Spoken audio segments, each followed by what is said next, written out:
আমার ছাত্রী অবনীকে পড়াতে গিয়ে দেখলাম তার আম্মু একটা ছেলের সাথে অন্তরঙ্গ হয়ে বসে আছে। আমি তাদের দুজনকে দেখে লজ্জায় মুখ ঘুরিয়ে নিলাম। আমাকে দেখে তারা নিজেরাও নিজেদেরকে গুছিয়ে নিল। আসলে মানুষের আসল চেহারাটা বোঝা যায় না। অবনীর মা যে এরকম একটা খারাপ কাজ করতে পারে এটা কখনো আমার ভাবনায় আসেনি। তবে চাহিদার প্রয়োজনে মানুষ অনেক জঘন্য কাজও করে থাকে।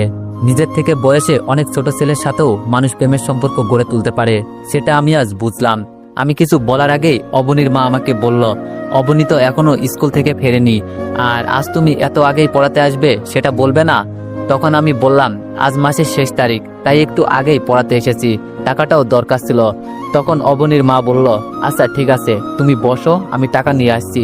কিছুক্ষণ পর অবনীর মা এসে আমার হাতে 10,000 টাকা দিয়ে বলল, ও হচ্ছে আমার খালাতো ভাই সুজন, অবনীকে ওর কথা বলার দরকার নেই, তোমাকে অগ্রিম মাসে টাকাটাও দিয়ে দিলাম। তোমার নাকি টাকার সমস্যা বলেছিলে, আজকে পড়াতে হবে না, তুমি বরং কালকে এসো। টাকাটা নিয়ে আমি চলে আসি। অবনীকে পড়াই আজ 6 মাস হতে চলল। সত্যি বলতে অবনীকে আমি টাকার জন্যই পড়াই। অবনীর বাবার টাকা পয়সার কোনো অভাব নেই, তাই বাবা বিদেশে থাকেন, তাই আমাকে মাস শেষে 5,000 টাকা দিতে কোনো সমস্যা হয় না। 10,000 টাকা পেয়ে সেখান থেকে মাকে 4,000 টাকা দিলাম, আর বোনকে 1,000 টাকা। বাকিগুলো আমার প্রয়োজনে কাজে লাগবে, রেখে দিলাম। মাকে দেওয়া এটা আমার প্রথম কোনো উপহার। আমি এর আগে কখনো মাকে টাকা দিইনি। টাকা দেওয়ার পর মায়ের চোখে যে আনন্দটা দেখেছিলাম সেটার কাছে পৃথিবীর সব আনন্দ তুচ্ছ। 1,000 টাকা পেয়ে আমার বোন এতটা খুশি হবে ভাবিনি, কিন্তু যখন টাকা পেয়ে সে আমাকে খুশিতে জড়িয়ে ধরে ভাইয়া বলল, তখন মনে হলো এমন বোনের জন্য জীবনে কিছু করতে না পারলে জীবনের কাছে ঋণী হয়ে থাকবো। পরের দিন অবনীকে পড়াতে গিয়ে দেখলাম অবনী খুব সুন্দর করে সেজেছে। আকাশি রঙের শাড়িতে মেয়েটাকে অন্য দিনের চেয়েও আজ একটু বেশি সুন্দর লাগছে। তাই পড়ানোর সময় তার দিক থেকে কেন জানি চোখ সরাতে পারছিলাম না।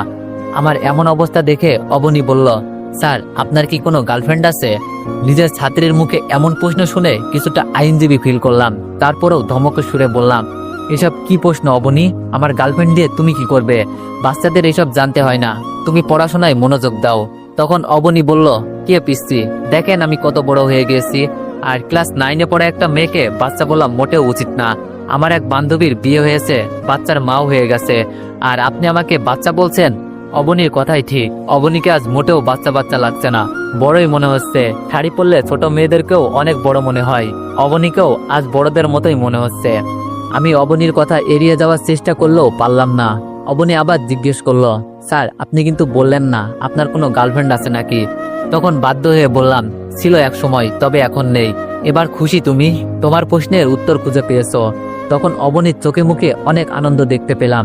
আমার গার্লফ্রেন্ড নেই শুনে অবনী এতটা খুশি হলো কেন বুঝতে পারলাম না। প্রায় 6 মাস পর হঠাৎ করে জানতে পারলাম অবনীর মা প্রেগনেন্ট। এমন অবস্থায় সব জায়গায় জানাজানি হয়ে গেল। যেহেতু অবনীদের বাসায় আমি বাদে আর কোনো ছেলের যাওয়া আসা করতো না, তাই সবাই আমার দিকে আঙ্গুল তুলতে লাগলো, আমাকে সন্দেহ করতে লাগলো। অবনীর মা যখন আমাকেই দই দিল তখন আমার মরে যেতে ইচ্ছে করছিল। অবনীর মা নিজেকে বাঁচানোর জন্য আমার নামে যে এত বড় একটা মিথ্যা কথা বলবে আমি কখনো কল্পনাও করিনি।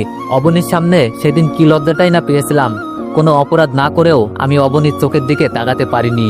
অবনী অনেক ঘৃণা নিয়ে আমার দিকে তাকিয়েছিল। সে কাঁদতে কাঁদতে যখন বলল, স্যার আপনি চাইলেই তো আমি আপনাকে এই সুখটা দিতাম, আপনাকে আমি ভালোবাসতাম, আর আপনি কিনা আমার মায়ের সাথে এটা করলেন।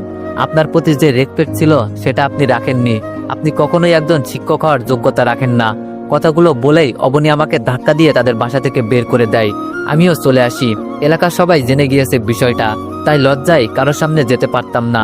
বাসায় চুপচাপ থাকতাম। বাবা মা বোন কেউ আমার সাথে আগের মতো কথা বলে না। আমার জীবনটা